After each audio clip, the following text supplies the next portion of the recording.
What's up, YouTube? This is Shane got you 11, and welcome to another Madden patch. This one is a big one. It is patch 1.17, and I'm going to go through it. It's going to be a little bit long. A lot of it is what I said on my podcast was going to happen a couple weeks ago with what my EA guy was letting me know. So I'm not that surprised, but I love it because I had conversations with pro players who tried to clown on me. I'm not going to throw their name out. I'm not going to give them any fame from it, but they tried to say it wasn't going to happen, but I have inside information. So anyways, if you're not a subscriber, hit the subscribe button so you're notified for future tips and content and patch notes. This is the patch 1.17. Let's get to it. So the first thing is general stability and connection improvements, which they greatly need because I ended up finishing top 40 in the salary cap.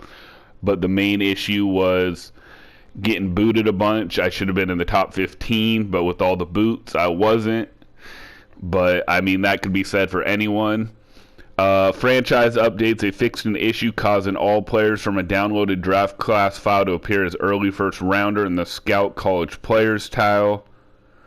They fixed injury records. They fixed the menu when creating a new cloud franchise league. They improved advanced week loading times in offline leagues when the league has multiple characters. They fixed an issue with multi-user leagues. They added a warning for coaches about save settings when switching between offense and defense in the auto subs menu. They updated players that are last chance players. And then presentation updates. They updated the Buccaneers starting lineup to reflect 3-4 defense rather than 4-3 defense. They updated the coach tip for the ball carrier to do the give up mechanic. Now, here's some of the gameplay updates that I knew that they were going to do. And I'm not trying to be smug. I just have a guy that I know that I talked to at EA. Here's the gameplay updates. They introduced stumbling for ball carriers in situations.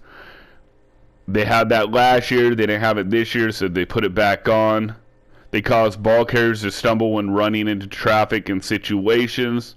We have isolated stumbling in situations where they are necessary, but will continue to monitor and take feedback around more situations that may require more ball carrier stumblers.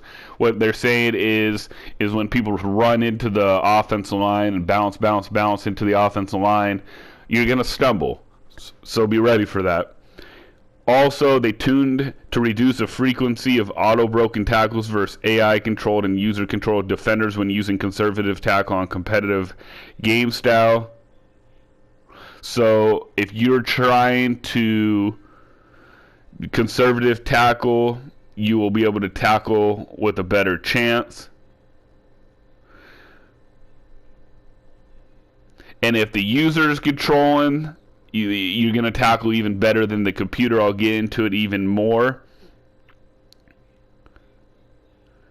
They tuned to prevent auto-broken tackles when the ball carrier is using the cover ball mechanic on competitive game styles.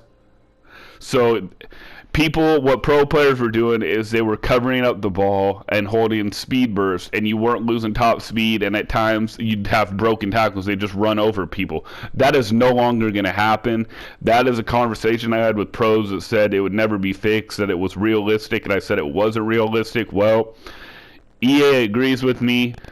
They also have removed the ball carrier retaining top speed while using the cover ball mechanic on competitive game style. So the pros can no longer put their gameplay on conservative, cover up the ball with the running back or Lamar Jackson or Michael Vick as QB, and speed burst. The top speed is gone. I love it. I love it. I had that conversation with pros, and they argued with me that it was realistic. I knew that they were going to take it away. I said it a couple weeks ago on my podcast.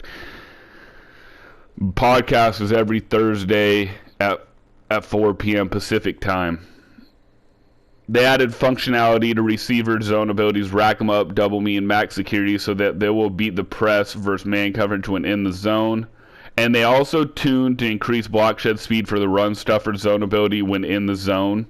So if you have the run stuffer ability, you will be able to stuff the run a little bit better when you're in the zone.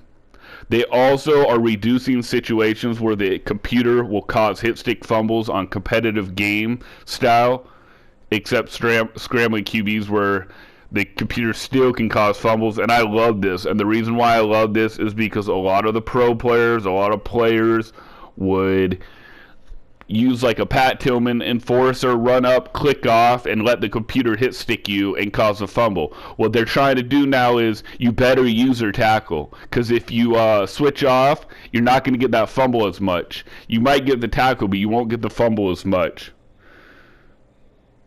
It says, based on player feedback, Madden players have expressed that computer-controlled defenders can have too much of an impact on the outcome of games when they can cause fumbles as frequently as user-controlled defenders.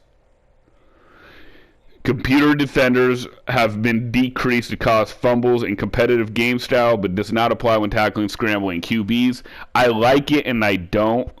I like it because that takes away people switching off and letting the computer try to hit stick you. But I don't like it that if you have a bunch of hit stick people or hit power players, that they can't do that for you. But I'd rather have this than people clicking off, Pat Tillman or another big hitter and letting the computer hit stick you for a fumble. They also fixed an issue that prevented the offense from snapping the ball with the player in motion while the defense was resetting the play. And they also fixed, you ready? They fixed scum kick. This kick will now be inaccurate and sail out of bounds if you try to scum kick. Love it. Thank you, EA. Thank you, EA. EA needs to get credit for this. Thank you, EA. Buy scum kick. Buy scum kick. They fixed an issue causing a player to freeze on the ground after getting tackled by the feet. They fixed an issue allowing the computer to make an interception versus a gambler ability, which you're not supposed to. If you have the gambler ability, it has to be a user.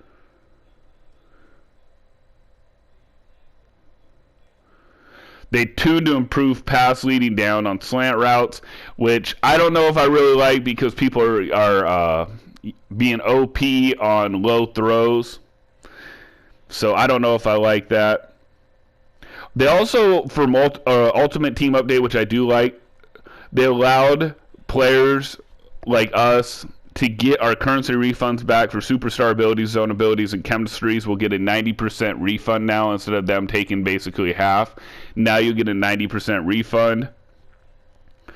And another thing which I do love, because tournament in December and January, the grind is MUT Draft. Here is something really big. You have 2 chances to draft a new playbook. So in the first round, you choose your playbook, your coach, your playbook. Well, at the very end, there's an additional coach round, and you have the option to choose a different playbook. So it increases your chance of getting a playbook from 9% to 18%. So I really love it. They added Snoop Dogg to the KO draft pool, which is really cool. They added Gronkowski, Moss, Owens, and Ray Lewis. So anyways, you guys, I am really impressed by this. I am impressed. I'll go more about it if you guys want to check out my podcast today, Thursday, October 17th at 4 p.m. Pacific time. We'll get more into the patch. But I definitely love that the scum kick's gone. Clicking off and praying for the computer to hit stick you for a fumble is gone.